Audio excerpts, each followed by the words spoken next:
this video, what we are going to discuss is about the basics of IAM, and we'll see how we'll create IAM users, groups, and roles. So if you are interested, stay tuned till the end, and let's get started.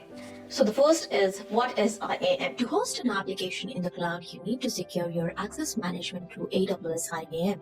AWS IAM helps you to protect your AWS resources by allowing you to control who can access and what action they can perform.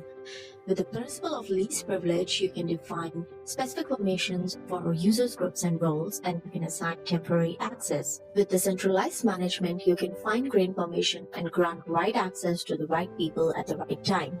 The outside users are integrated to your company through Microsoft Active Directory or the third-party identity provider like Facebook and Google. Authenticated users can then assume roles in AWS to perform the task. It can be accessed through AWS CLI, AWS Management Console,